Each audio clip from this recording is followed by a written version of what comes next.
There is a certain diagnostic criteria so I might be sad, I might be extremely sad, but that does not mean that I am depressed. I am entitled to my sadness. See, please, who doesn't know this? Do I look so simplistic that I don't understand somebody is sad and somebody is depressed? But is it possible that many people push themselves into depressive states at certain times in their life and the same people also came out in a determined way? Is it there? Thousands of them? Is it there or no? Many of them. So, if I say it is open, everybody need not end up with chemicals, maybe it's against a particular profession, but we're talking for humanity. If you are capable of causing depression to yourself, I'm saying this not without any concern for your illness or not due to lack of compassion, because that is the nature of what's happening to you.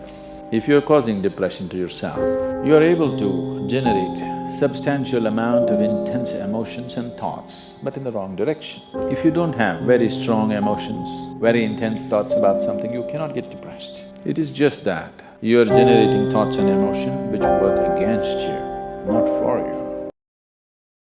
Fear is always about what may happen or may not happen, right?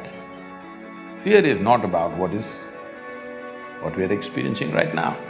What will happen is always the fear. Or in other words, your fear is about something which is not yet. We are suffering something which doesn't even exist. Yes? If you're suffering something that doesn't even exist, it is not about life, it is not about education, it's not about career, it is just about your mind being out of control. Is that not an important aspect that you should manage first before we allow you to manage an industry or a business? Is it not important, first of all, you learn to at least manage your mind? Who you are right now, the most significant aspect is you and me are alive right now, this is it. What I'm thinking, what you're thinking is not the important thing. We are alive right now, that is the important thing. So, it is important that you focus on this fundamental sense of aliveness within you, and then you will see there is a natural distance between you and your thought process. Once there is a distance between your psychological process and your physiological process, this is the end of suffering. Because there are only two kinds of suffering that human beings go through, physical suffering and mental suffering. Once you create a little space between you and your mind, between you and your body, this is the end of suffering. Any number of children that they bring to me with all kinds of mental ailments, I just tell them first thing is, some sport that they like, swimming, tennis, something, and music. These two things you bring into their life, within 3 months, most of the children, 80 to 85% of the children will recover quite wonderfully.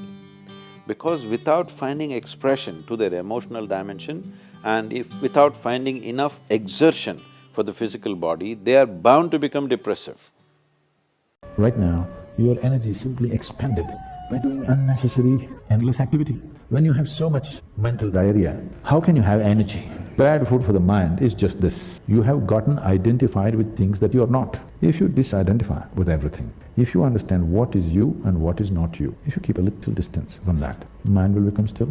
Tonight before you go to bed, sit on your bed and discount everything that is not you. This house in which you're living, is this me? No. This loving parent or mother, father, wife or husband or child, they're wonderful, but is this me? No. Now my body, I like it, but is this me? No. Now I'm having so many thoughts, is this me? No. Now I'm having wonderful emotions, is this me? No. Like this, everything that's not you, before you sleep, keep it down and go to bed. Tomorrow morning, you will wake up considerably more intense than today. Every day you do it, in a little while, if you simply sit here, things around you will reverberate. As long as you're a part of the physical process of the existence, everything is changed, there is nothing that is not changing. So when you resist change, you must understand you're resisting the very process of life, not just your life, you're resisting the very fundamental process of life. Invariably, you will invite all kinds of suffering. And the moment you resist change, frustration is natural. Once frustration comes, it'll naturally evolve into depression. If you want an unchanging life, There's one beautiful place where nothing changes, that's your grave. Either you must go to your grave or you must get enlightened if you don't want change.